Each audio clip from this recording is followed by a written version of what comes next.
YCP అధినేత Pulivendula MLA YS Jaganmohan Reddy పైన ఇప్పుడు సొంత పార్టీ నేతలే మండిపడుతున్నారు.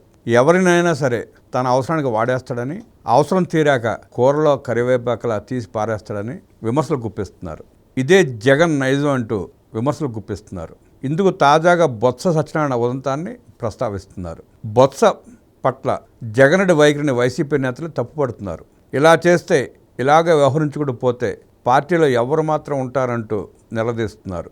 వైఎస్ఆర్ కాంగ్రెస్ పార్టీ అధికారంలోకి వచ్చిన తర్వాత 5 ఏళ్ల పాటు మంత్రిగా వ్యవహరించారు బొత్స సత్యనారాయణ. ఉత్తరాంధ్రలో బలమైన నేతగా గుర్తింపు తెచ్చుకున్నాడు బొత్స సత్యనారాయణ. విజయనగరం జిల్లాని శాసించే స్థాయికి ఎదిగాడు ఆయన. అలాగే వైఎస్ రాజశేఖర రెడ్డితో సన్నిహిత సంబంధాలు కూడా ఉన్నాయి. ఆ సంబంధాలతోటే వైఎస్ రాజశేఖర రెడ్డి రెండోసారి సీఎం అయిన తర్వాత బొత్స సత్యనారాయణని పిసిసి అధ్యక్షుని కూడా చేశాడు ఆయన. వోక్స్వాగన్ కేసులో భారీ కుంభకోణం జరిగినా సరే బొత్స సత్యనారాయణ మీద చర్యలు తీసుకోకుండా కాపాడుకుంటూ వచ్చాడు వైఎస్ రాజశేఖర రెడ్డి. అటు జగన్ రెడ్డి కూడా బొత్స సత్యనారాయణకి చాలా గౌరవం ఇచ్చాడు. అందుకు ప్రధాన కారణం టీడీపీ అధికారంలో ఉన్నప్పుడు కాపు గర్జన పేరుతో ముద్రగడ పద్మనాభరెడ్డి తునిలో నిర్వహించిన భారీ బహిరంగ సభకి బొత్స సత్యనారాయణ తన వంతు సాయం అందించాడు. తన ప్రాంతానికి, తన నియోజకవర్గానికి తనను నమ్మి ఓట్లు వేసిన ప్రజలకి న్యాయం చేయకపోయినా, పనులు చేయకపోయినా ప్రజలను రెచ్చగొట్టడంలో దిట్ట బొత్స సత్యనారాయణ. ఆ ప్రజలను రెచ్చగొట్టే నాయకుడు కాబట్టి జగన్ రెడ్డికి అంత ఇష్టడయ్యాడు. అందుకే 5 ఏళ్లు మంత్రిగా కొనసాగించాడు.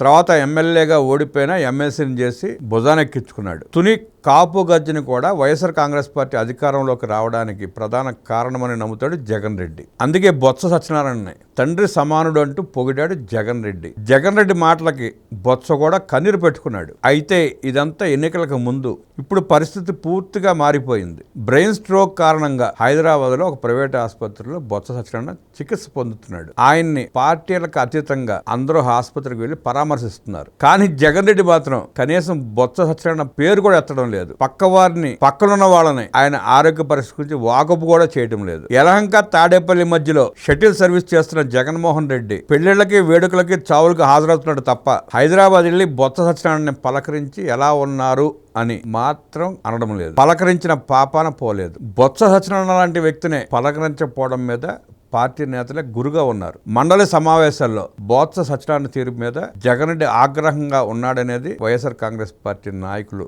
అనుకుంటున్నమాట. ప్రభుత్వాన్ని ఇరుకుని పెట్టేలా బొత్స వ్యవహరించడం లేదని జగన్ రెడ్డి కోపం అంట. అదే సమయంలో సభ బయట ఉప ముఖ్యమంత్రి పవన్ కళ్యాణ్ తోనూ, మంత్రి నారా లోకేష్ తోనూ నవ్వుతూ మాట్లాడటం, కరచాలను ఇచ్చుకుంటూ సరదాగా మాట్లాడటం జగన్ రెడ్డికి కోపం తెప్పిస్తోందట. ఇదే జగన్ రెడ్డి ఆగ్రహానికి కారణం అంటున్నారు తాడేపల్లి ప్యాలెస్ లో ఉన్న జగన్ రెడ్డి భక్తులు. అందుకే అనారోగ్య కారణాలతో ఆ సాగుతో బొత్సని మండలి ప్రతిపక్ష నేత హోదా నుంచి తప్పించాలని జగన్ రెడ్డి భావిస్తున్నట్టు తెలుస్తోంది. దీంతో బొత్సని జగన్ రెడ్డి శాంతం పక్కన పెట్టేసినట్టే అనే చర్చ వైఎస్ఆర్ కాంగ్రెస్ పార్టీలో జోరుగా సాగుతోంది. అందుకే అనేది జగన్మోహన్ రెడ్డి తన అవసరం కోసం కూరలో కరివేపాకులాగా వాడుకుని అవసరం తీరాక పక్కన పడేయటంలో ఎలాంటి మొహోటం కూడా చూపించడు. ఎంతటి నాయకుడైనా సరే తన దోపిడీకి, తన దారుణాలకి, తాను చేసిన మోసాలకి అడ్డుపడకుండా, ప్రశ్నించకుండా ఎదుటివారి మీద దుమ్మెత్తి పోస్తేనే, అలాంటి నాయకుడైతేనే జగన్ రెడ్డి దగ్గర నిలబడతాడు తప్ప ఇంగిత జ్ఞానం ఉండి మానవత్వ విలువలు తెలిసి సమాజం గురించి ఆలోచించే వ్యక్తులు జగన్ రెడ్డి దగ్గర నిలబడలేరు, ఉండలేరు, ఉండనివ్వడు కూడా. బొత్స మీద కోపం రావడానికి కారణం తాను, తన బాబాయ్, తన బంధువు భూమన కరుణాకర్ రెడ్డి టీటీడీ విషయంలో చేసిన దారుణాలు, మోసాలు, కల్తీ, దోపిడీ విధానాన్ని కూటమి ప్రభుత్వం బయట పెడుతూ కేసులు ఉరితాళ్లా మెడచుట్టుకుంటా ఉంటే బొత్స తన మాటల గారడితో మండలిలో వాళ్ళని కట్టడి చేయలేకపోతున్నాడని, తన పార్టీ పరువుని మరింత దిగజారుస్తున్నాడంటూ ఆగ్రహం వ్యక్తం చేస్తున్నాడు జగన్మోహన్ రెడ్డి. అయినా జగన్ రెడ్డి, నువ్వు దారుణాలు చేసి, పాపాలు చేసి, మోసాలు చేసి దేవదేవుడితో కూడా ఆడుకుని ఆ దేవదేవుడికే వెన్నుపోటు పొడిస్తే ఇంగిత జ్ఞానం ఉన్న బొత్స సత్యనారాయణ ఎందుకు, ఎలా నిన్ను ఆదుకుంటాడు అనుకుంటున్నావు? ఆ దేవదేవుడిని నమ్మే ఎవరైనా సరే, ఆయన మీద భక్తి ఉన్నవాడు ఎవడైనా సరే, నువ్వు చేసిన పాపాలని సమర్థించే ప్రయత్నం చేస్తే ఫలితాలు ఎలా ఉంటాయో వాళ్ళందరికీ బాగా తెలుసు జగన్ రెడ్డి. నువ్వంటే అన్ని మతస్థుడు కాబట్టి, నువ్వు నియమించిన చైర్మన్లు కూడా అన్ని మతస్థులు కాబట్టి మీరు అడ్డగోలుగా టీటీడీని దోచుకున్నారు. సరే, మీకు ఆ దేవదేవుడు ఏ శిక్ష వేస్తాడు అనేది తర్వాత సంగతి. కానీ ఇప్పుడు సిట్టు విచారణలో పూర్తిగా మీ